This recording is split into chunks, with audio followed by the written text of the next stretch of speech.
And welcome to my channel. I'm Tiffany, a retired librarian turned homeschool mom. And in this video, we're going to look at the third Harry Potter film. Now, I've already covered the book and the previous two books and the previous two films and did a whole intro ranting and raving about Rowling. Okay, a couple things here. If you're, and I will say this at the beginning of every video, buy the books new or used. Don't buy them new. Buy them used, borrow them from your library. Don't support Rowling. The films are a little bit different. Rowling sold the rights. She doesn't have any power over them anymore. I don't think she gets direct royalties from the sale of the films anymore. She just gets more notoriety, which if you've already read the books or possibly or just sharing the films with your kids, it's not gonna do too much. I have a, mind you, I bought these a while ago. This is my set. This is the 8-film set, Blu-ray set. I was looking for extras in these things, which are hard to come by with the Harry Potter films, which is irritating. I like the extras. They're interesting. Sometimes more interesting than the films. In this case, a lot more interesting than the film. I don't like this film. But yeah, let's get to this holy mess. Now, if you watch my book review, I love book 3. Book 3 is one of my favorite books in the series. And this movie is a mess. I mean, technically it keeps the core of the story, but good God, what a mess. I mean, it keeps the basic story. I mean, Harry's not supposed to practice magic. Dursley's sister shows up, starts insulting his parents. He accidentally blows her up. TikTok teenager. Accidental magic.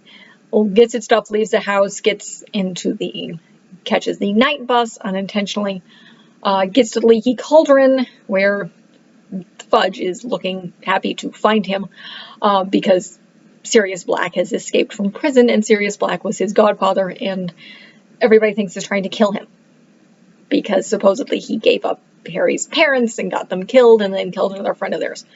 Yeah, we'll get to that. That's part of the mystery of the story, because this is still very much of the frame of the first two books where they're trying to figure something out. So, rest of the story, basically, Harry's at school. He's in Diagon Alley for a while. He meets up with his friends and their families, gets their stuff. He finds out Sirius is his godfather at some point, and they think he's trying to kill him, and there's a whole lot of protection going on. And them trying to keep him safe. And people trying to hide why they're trying to keep him safe, which of course agitates the now 13-year-old, as it would most 13-year-olds. So they go to the school. This is the first time you see the carriages that take everybody but the first years to school, because in the first year they go by boat.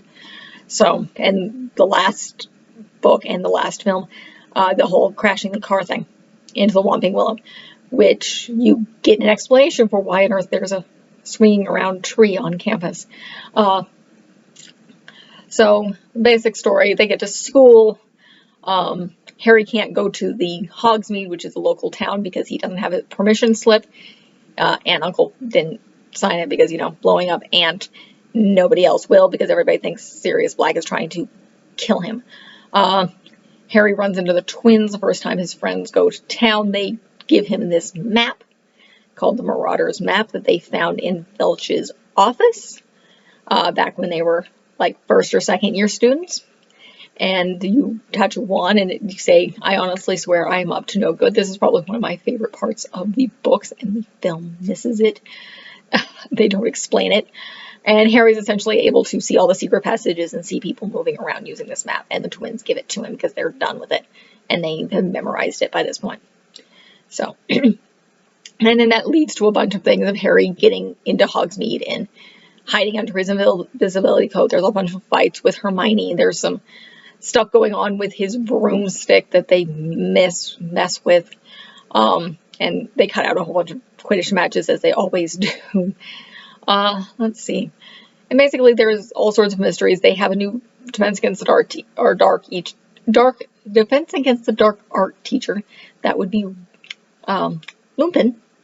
Remus Lupin. Now, he's actually on the train with them. And the other thing that's going on is the Dementors. These are the Rawlings living embodiment of depression, which I'll go and talk to a little bit more of what they screw up with in the film. He's there in the cabin where Hermione is, along with Ginny and Neville Longbottom.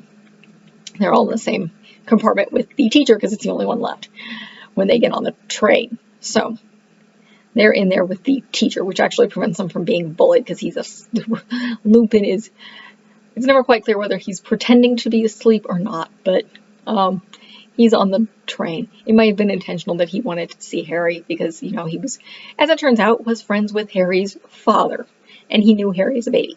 So he was one of the core people in Harry's first year of life. So he is very attached to Harry, and they do show that in both the book and the film, that he is very, very attached to Harry. But moving on, the Dementors are wandering around outside. Basically, Dumbledore doesn't want them anywhere near campus. Who would know? These things make you feel, basically relive your most horrible moment in life, and Harry's most horrible moment was, parents dying.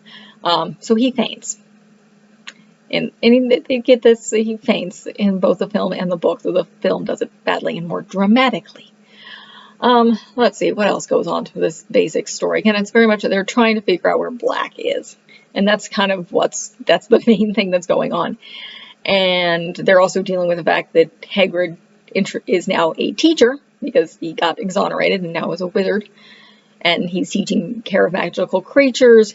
And they get involved with a hippogriff, which is kind of a giant eagle that is provoked to attacking Malfoy because Malfoy is a dick.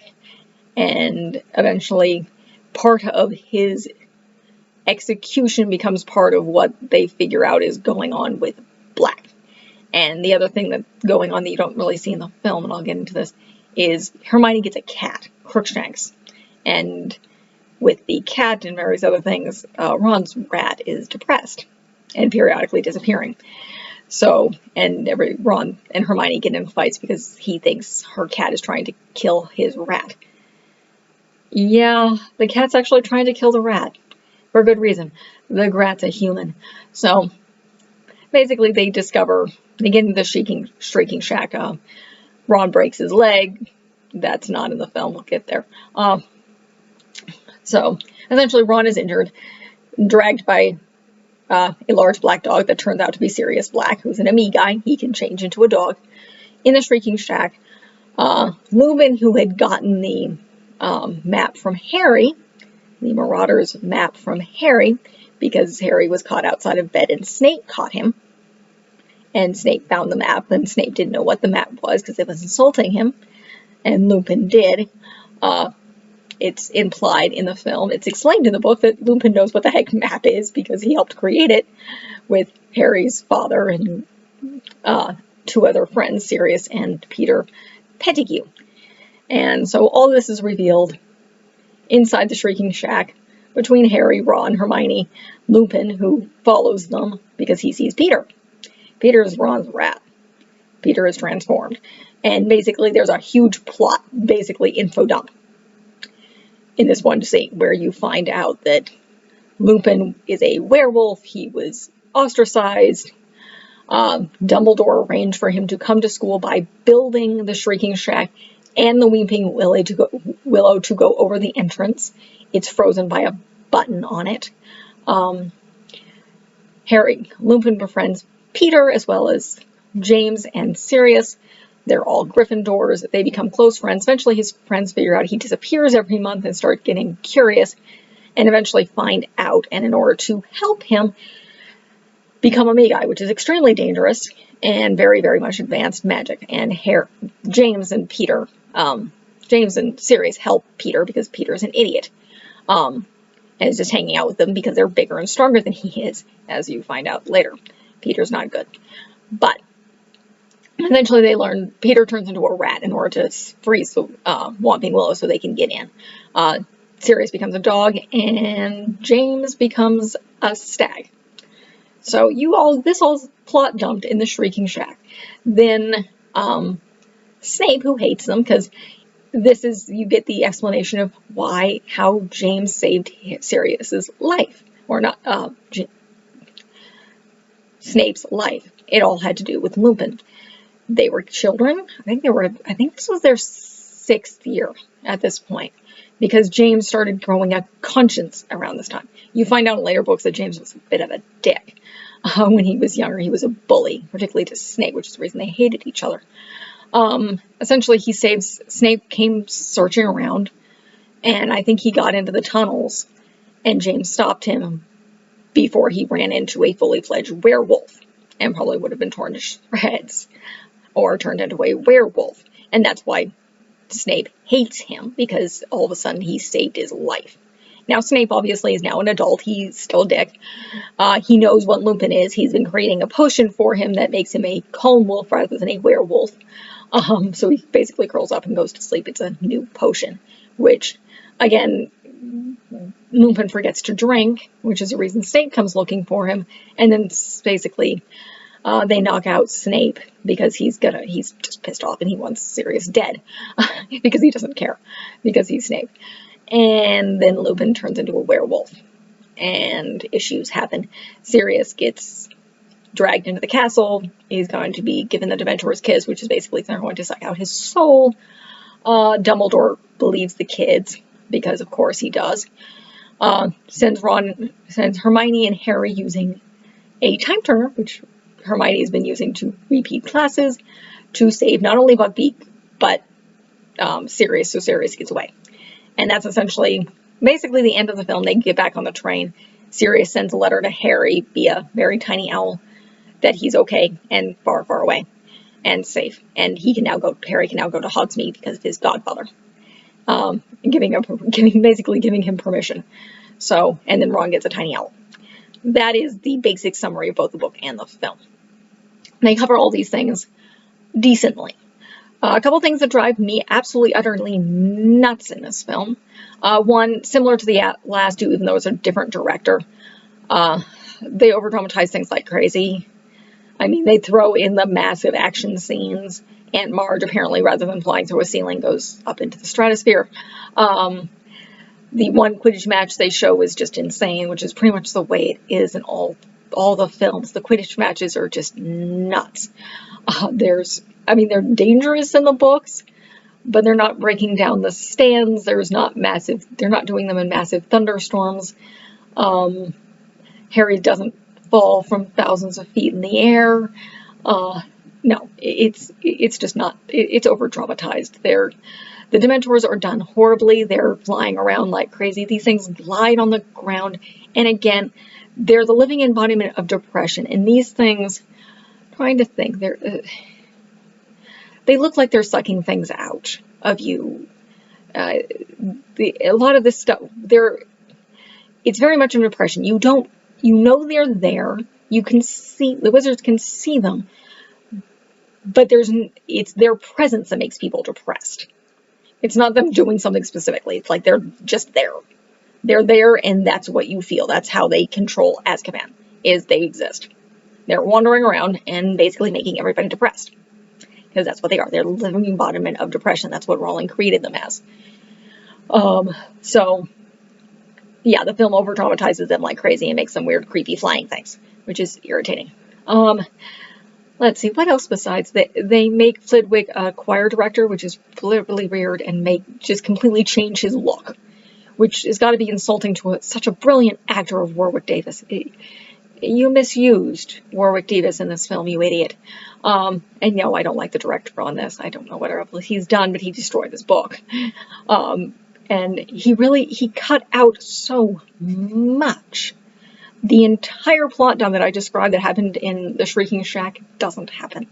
There's never an explanation of why Lupin understands the map. There's no explanation that Harry's father, James, Sirius, and then Lupin and Pettigrew create the map. They are the Marauders. They are Moony, Padfoot, Prongs, which is Harry's father, and Wormtail. Those are their nicknames. Going after their Amigai and, the werewolf. That's never explained. They cut out a lot of Snape's backstory and explanation of why on earth, again, They plot dump why on earth James saves his life, which is all plot dumped there. They cut out Crookshanks, which is Hermione's cat, and knowing what Sirius was, even though he was in dog form, knowing what the rat, know what Peter was. They cut out a lot of fighting between Ron and Hermione. They cut out a whole bunch of Quidditch, which they always do. I'm guessing it was expensive to shoot. Let's see, what else? They cut out so much, and they changed the school completely. They also make apparently Dementors freeze legs. No, again, living embodiment of depression. It's something you feel. That's the reason Harry faints, and everybody just feels horrible around them. And Dumbledore doesn't want to allow them on campus because, you know, depressed teenagers. Last thing you want is depressed teenagers. They're depressed enough. They're teenagers. Teenagehood has a tendency to suck, even if you're a wizard. And not to mention, Dumbledore can't stand them because, you know, they were on the side of Voldemort in the war because, you know, they're evil. And that's what they are. They're evil. Nobody knows how they're created. Rowling had used to write stuff on her website before she got crazy mad with power and became very, very bigoted that I've read that kind of describes how they were created. And they're now in books. I don't necessarily recommend you buying them. There's some of the school books and stuff that you can get. But nonetheless, that's her description of them. They're the living embodiment of depression, and they just kind of make them creepy. They cut out a lot of the explanations of the Patronus, the thing that they use to defend against the Dementors, which are essentially based off the happiest memory you can imagine. And Harry learns, because he's so deeply affected, he convinces Lupin to teach him. And the first part of the spell is basically a fog that essentially protects you from Dementors. And the advanced part of the spell, which few people can do, is your spirit animal. In this case, it's a stag for Harry. And that's not explained in the films. It's not explained why it's a stag, because it's basically the living embodiment of his father. And they never showed this again. Yeah, that's the other thing. After this film, Harry, for some reason, despite being one of the youngest wizards to ever actually be able to do this spell, you never see prongs again, which is really, really irritating, because he teaches how to do Patronuses in book 5. And I don't think they ever show his, which is really, really irritating. But yeah, they screw this up. They cut out just so much valuable information and backstory that's really, really important. Particularly in book 5, when you see more of Harry's relationship with Sirius, and in later books with his relationship with Lupin, and a whole bunch of other stuff. Basically, apparently, and I just rewatched another YouTuber who apparently, it's been a while since I've seen this film, they bring up Harry's mother way too much in this book. Why? No. Sirius and Lupin were best friends with Harry's father. They were obsessed with Harry's father because he was their friend. What does he do?